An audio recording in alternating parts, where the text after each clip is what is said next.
Assembly సమావేశాలు 9వ రోజుకు చేరుకున్నాయి. 10 గంటలకు అసెంబ్లీ సమావేశాలు జరగనున్నాయి. ఇవాల్టితో బడ్జెట్ సెషన్ ముగియనుంది. ముఖ్యంగా 3 ప్రభుత్వ బిల్లులపై చర్చించనున్నారు. ధరణిపై స్వల్పకాలిక చర్చ జరగనుంది. ఇటు హైదరాబాద్ అభివృద్ధిపై కూడా డిస్కస్ చేయనున్నారు. తర్వాత సీఎం రేవంత్ రెడ్డి ఇవాళ సభలో జాబ్ క్యాలెండర్ ప్రకటించనున్నారు. 2 లక్షల ప్రభుత్వ ఉద్యోగాలను ఖాళీలు ఉన్నట్లు అంచనా వేస్తున్నారు. మరోవైపు తెల్ల రేషన్ కార్డులు, ఆరోగ్యశ్రీ కార్డులపై కూడా సభలో చర్చించే ఛాన్స్ ఉంది. రైట్, ఇక ఇవాల్టి అజెండా సెషన్ సంబంధించి మరిన్ని అప్డేట్స్ శ్రీనివాస్ లైవ్ లో అందిస్తారు. శ్రీనివాస్, ఇవాళ ఏ అంశాలపై సభలో చర్చ జరగనుంది, డీటెయిల్స్ ఏంటి? అనిల్, ఈరోజు అసెంబ్లీ సమావేశాలకు చివరి రోజు. ఈ నెల 23వ తారీఖు, అంటే గత నెల 23వ తారీఖు నుంచి అసెంబ్లీ సమావేశాలు ప్రారంభమై మొత్తం 9 రోజులు అసెంబ్లీ సమావేశాలు జరిగినట్టుగా మనం అనుకోవచ్చు. ఇక ఈరోజు ఒకసారి అసెంబ్లీ ఎజెండా కనుక చూస్తే బడ్జెట్ సమావేశాల్లో భాగంగా ఈరోజు అసెంబ్లీలో కూడా చర్చ ఉంది. అయితే ఒక కీలక నిర్ణయం ఈరోజు రాష్ట్ర ప్రభుత్వం తీసుకోబోతుంది. అందులో కాంగ్రెస్ పార్టీ గతంలో ఎన్నికల్లో ఇచ్చినటువంటి హామీల్లో భాగంగా జాబ్ క్యాలెండర్, రాష్ట్రంలో అధికారంలోకి వస్తే జాబ్ క్యాలెండర్ ప్రకటిస్తామని చెప్పింది. కాబట్టి ఈరోజు అసెంబ్లీలో ముఖ్యమంత్రి రేవంత్ రెడ్డి ఈ ప్రకటన చేయబోతున్నారు. మొత్తం ఇప్పటివరకు గత పిఆర్సీ కమిషన్ చెప్పిన దాని ప్రకారం చూస్తే 1,92,000 ఉద్యోగాలు ఖాళీలుగా ఉన్నట్టుగా అంచనా ఉంది. అంటే ఇప్పుడు ప్రభుత్వం వచ్చి కూడా దాదాపుగా 7-8 నెలలు అవుతుంది. కాబట్టి మొత్తంగా చూస్తే ఒక 2 లక్షల ప్రభుత్వ ఉద్యోగాలు ఖాళీలుగా ఉన్నట్టుగా మనకు అంచనా ఉంది. కాబట్టి ఈ 2 లక్షల ఖాళీల మీద రాష్ట్ర ప్రభుత్వం ఈరోజు ఒక జాబ్ క్యాలెండర్ను రిలీజ్ చేయబోతుంది. దీని మీద అసెంబ్లీలో ముఖ్యమంత్రి రేవంత్ రెడ్డి ప్రకటన చేయబోతున్నారు. అయితే ఏ విధంగా ఉంటుందనేది, జాబ్ క్యాలెండర్ ఏ విధంగా ఉంటుందనే దాని మీద నిరుద్యోగులంతా కూడా ఆసక్తిగా ఎదురు చూస్తున్నారు. అన్ని యూనివర్సిటీల్లో ఉన్నటువంటి నిరుద్యోగులంతా కూడా జాబ్ క్యాలెండర్ ఎలా ఉండబోతుంది, తర్వాత ఏ నెలలో ఎట్లా భర్తీ చేయబోతున్నారు జాబ్స్ అనే దాని మీద కూడా ఆసక్తిగా ఉన్నాయి. మరోవైపు అటు ఉస్మానియా యూనివర్సిటీ కానీ, తర్వాత కాకతీయ యూనివర్సిటీలో కొంతమంది విద్యార్థులు కూడా రాష్ట్ర ప్రభుత్వానికి మద్దతుగా ఈరోజు పాలాభిషేకాలు చేసేందుకు కూడా సిద్ధంగా ఉన్నారు. నిన్న కూడా మంత్రులు స్వీట్లు కూడా తినిపించినటువంటి పరిస్థితి ఉంది. కాబట్టి జాబ్ క్యాలెండర్ చాలా కీలకమైనటువంటి అంశం. ఎందుకంటే తెలంగాణ రాష్ట్రం వచ్చిన తర్వాత గత ప్రభుత్వంలో ఉద్యోగాలు భర్తీ చేయలేదన్నటువంటి ఆరోపణలు, విమర్శలు ఉన్నాయి. కాబట్టి కాంగ్రెస్ ప్రభుత్వం వచ్చిన తర్వాత ఇప్పుడు జాబ్ క్యాలెండర్ ప్రకటించబోతున్నారు. కాబట్టి కొంత ఆసక్తిగా ఉంది. నిరుద్యోగులంతా కూడా ఎదురు చూస్తున్నారు. ఇప్పటికే డిఎస్సి పూర్తయింది, త్వరలోనే గ్రూప్ 2 కూడా ఎగ్జామ్ పెట్టబోతున్నారు. కాబట్టి ఇట్లాంటి సమయంలో జాబ్ క్యాలెండర్ మీద నిరుద్యోగుల ఆసక్తి అయితే ఉంది. ఇక దీంతోపాటు ముఖ్యంగా గత కొన్ని రోజుల నుంచి కూడా రాష్ట్ర ప్రభుత్వం మీద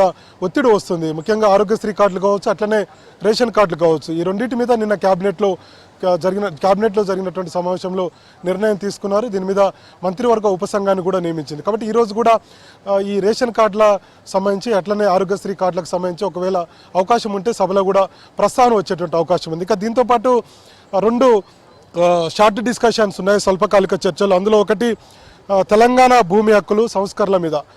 కాంగ్రెస్ అధికారంలోకి వస్తే కనుక ఖచ్చితంగా ధరణిలో మార్పులు చేస్తామని చెప్పి ఒక ప్రకటన చేసింది ఎన్నికల ముందు. ధరణిలో నిషేధిత భూములు ఇవన్నీ కూడా గత ప్రభుత్వంలో అవకతవకలు జరిగాయి. కొంతమంది ప్రజాప్రతినిధులు తమ పేర్ల మీద రాయించుకున్నారు భూములని కొన్ని ఆరోపణలు, విమర్శలు ఉన్నాయి. దీంతో రైతులకు కూడా చాలా సమస్యలు వచ్చాయి ధరణితో. కాబట్టి వాళ్ళ యొక్క సమస్యలు కూడా ఇంతవరకు పరిష్కారం కాలేదు.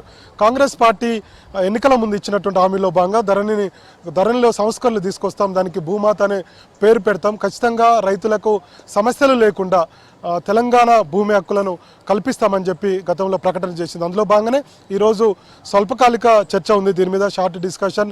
కాబట్టి దీంతోపాటు తెలంగాణ భూమి హక్కులు ఈ సంస్కరణల మీద అసెంబ్లీ కూడా ఒక ప్రకటన చేసేటువంటి అవకాశం ఉంది. ఇప్పటికే దీని మీద కమిటీని కూడా నియమించారు. సంస్కరణలు తీసుకురావాలని చెప్పి కమిటీ కూడా పలుమార్లు భేటీ అయింది. జిల్లా కలెక్టర్లతోటి, అట్లనే రైతులతోటి సలహాలు, సూచనలు కూడా తీసుకుంది. రాష్ట్ర ప్రభుత్వానికి నివేదిక ఇవ్వాలనుకున్నారు. కానీ గత జూలై 26వ తారీఖున ముఖ్యమంత్రి రేవంత్ రెడ్డి కమిటీతోటి సమావేశమయ్యారు, అధికారులతో సమావేశమై ఇంకా లోతుగా చర్చించాల్సినటువంటి అవసరం ఉంది.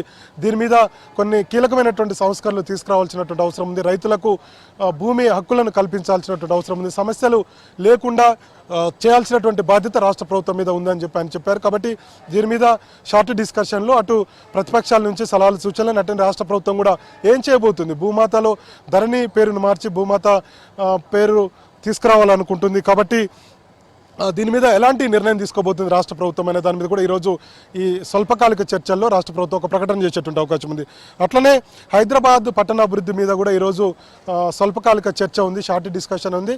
దీని మీద కూడా కొన్ని నిర్ణయాలు తీసుకోబోతున్నారు. ముఖ్యంగా జిహెచ్ఎంసీ పరిధిలో కొన్ని మున్సిపాలిటీలను, గ్రామాలను, తర్వాత కొన్ని కార్పొరేషన్లను కలపాలన్నటువంటి ఆలోచన రాష్ట్ర ప్రభుత్వం వచ్చింది. పరిపాలనకు ఈజీగా ఉండేందుకు కొన్ని కీలకమైనటువంటి నిర్ణయాలు తీసుకోబోతున్నట్టుగా తెలిసింది. దీంతోపాటు హైదరాబాద్ చుట్టుపక్కల ఉన్నటువంటి గ్రామాల అభివృద్ధి కావచ్చు, మున్సిపాలిటీల అభివృద్ధి కావచ్చు, వీటన్నిటి మీద కూడా ఈరోజు అసెంబ్లీలో చర్చించేటువంటి అవకాశం ఉంది. దీంతోపాటు శాసన మండలిలు కూడా స్కిల్ యూనివర్సిటీ మీద ఈరోజు షార్ట్ డిస్కషన్ ఉంది. నిన్న అసెంబ్లీలో దీని మీద చర్చించారు. కాబట్టి శాసన మండలిలు కూడా ఈరోజు చర్చించేటువంటి అవకాశం ఉంది.